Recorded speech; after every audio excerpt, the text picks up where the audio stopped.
Nesse sentido, nós podemos mesmo considerar que esta família ocupa esse lugar extremamente privilegiado e destacado, no sentido de ser a primeira família presbiteriana do Brasil.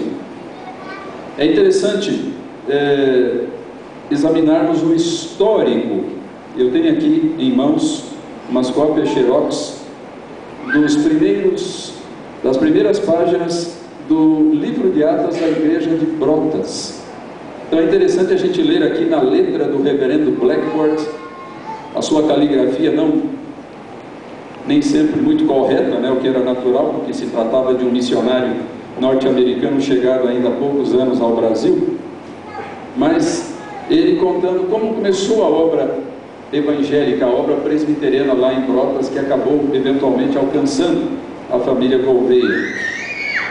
Tudo começou no final de 1863, ou seja, mais ou menos 2 anos antes da organização da igreja, que foi no final de 65, através de um encontro muito interessante e muito providencial entre o reverendo Blackford, que foi o pioneiro presbiteriano na cidade de São Paulo, e o padre José Manuel da Conceição, que havia se afastado das suas funções sacerdotais por causa das inquietações do seu coração, das dúvidas que ele tinha, e agora se dedicava a um cargo puramente administrativo e residia numa fazenda nas proximidades de Rio Claro.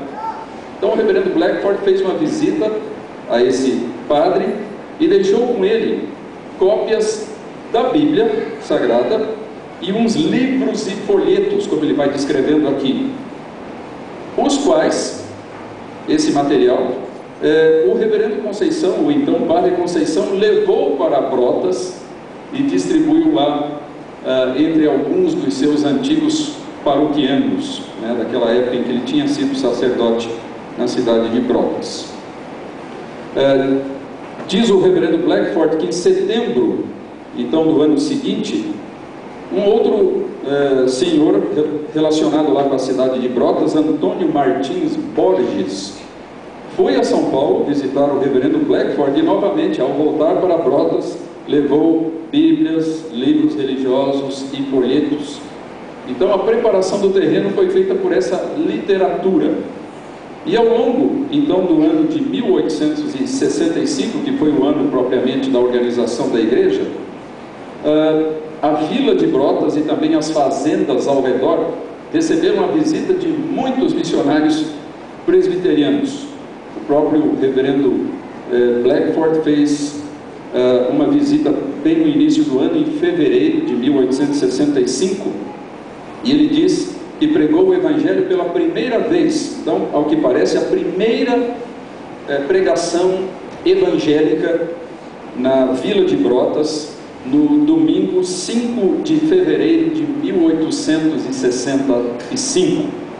E ele diz que isso aconteceu na casa de uma senhora chamada Antônia Justina do Nascimento, na vila, e que também depois, num sítio no interior, ele fez o mesmo, ou seja, também dirigiu um culto e fez uma pregação na casa do senhor Antônio Francisco de Gouveia. Então esses foram os primeiros cultos evangélicos, portanto no dia 5 de fevereiro de 1865, lá em Brotas.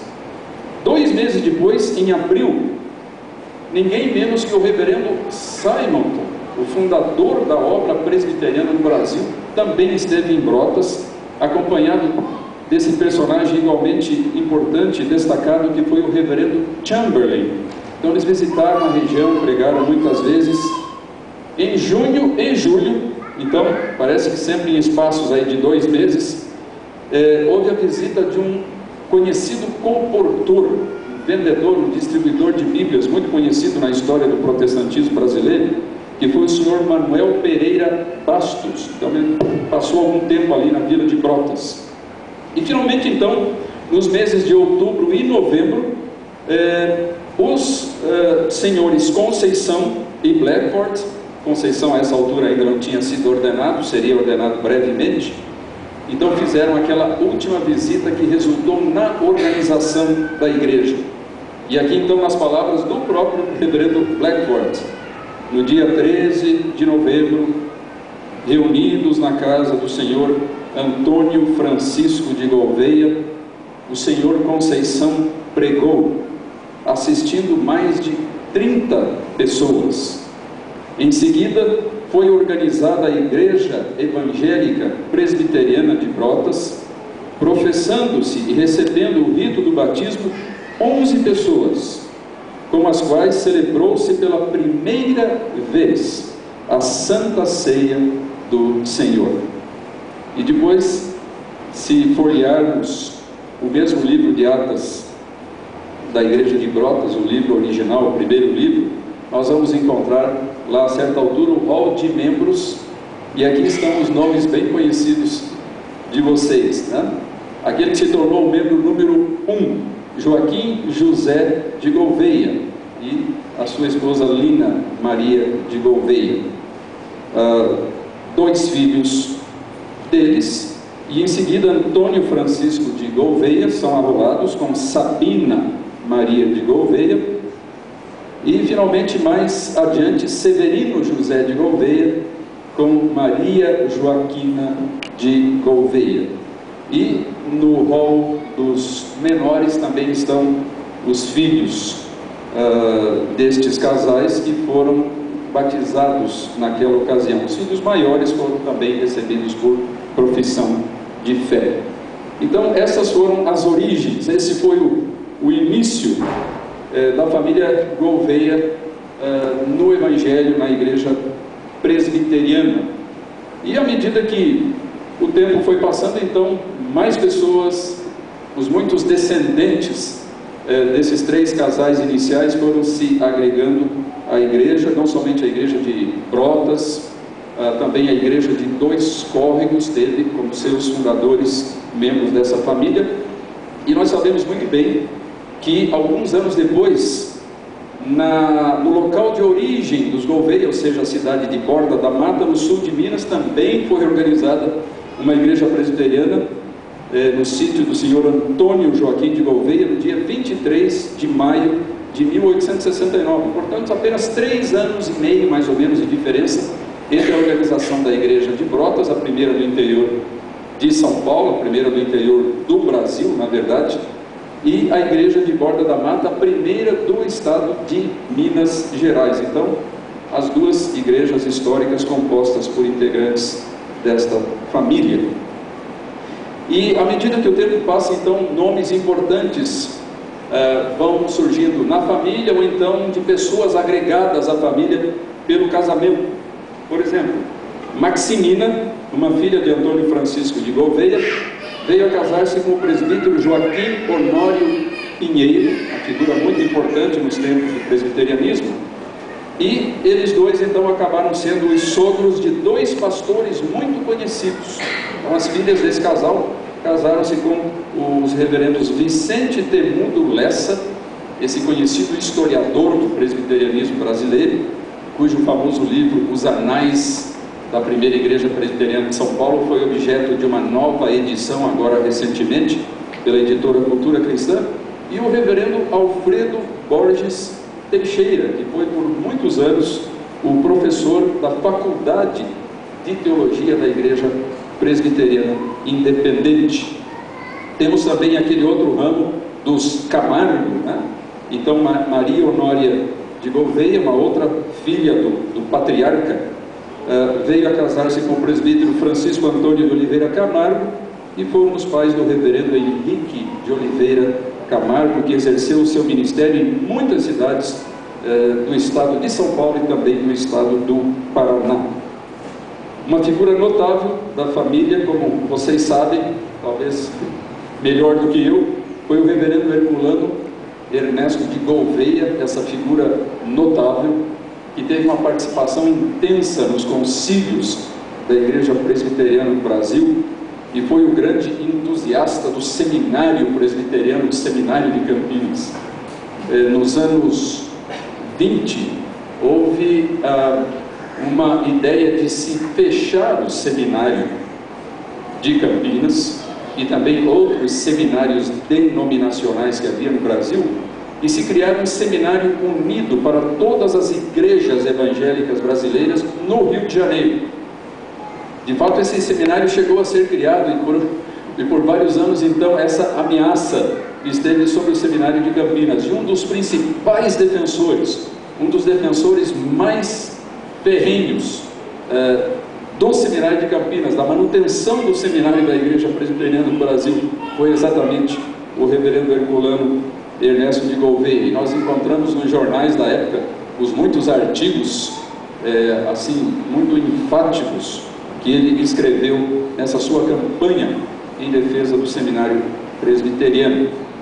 O reverendo Herculano casou-se com Elvira de Cerqueira Leite, que era filha de um outro casal fundador da igreja de Brotas, o presbítero, o futuro presbítero José Rufino de Cerqueira Leite.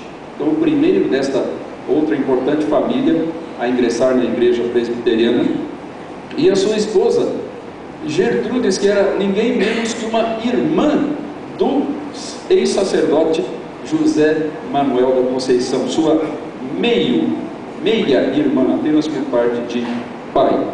E com o passar do tempo, então, vão surgindo nomes: Herculano de Gouveia Júnior, o seu irmão Heitor Gouveia. O reverendo Herculano Júnior foi professor muitos anos do seminário de Campinas, na cadeira de literatura do Novo Testamento. Seu irmão Heitor Gouveia foi presbítero da Igreja Unida de São Paulo e por muitos anos o tesoureiro do Supremo Concílio da Igreja Presbiteriana do Brasil. Temos também a figura do reverendo, uma figura atual, que está em plena atividade, reverendo Ricardo Quadros Gouveia, que é professor da Universidade Presbiteriana Mackenzie. Um outro membro da família, Elvésio, foi pai de Dona Margarida Maria, Dona Margot, que por sua vez foi esposa do reverendo Adalto Araújo Dourado, membro dessa outra família muito importante, a família Dourado, lá do interior da Bahia, das chamadas Lavras Diamantinas.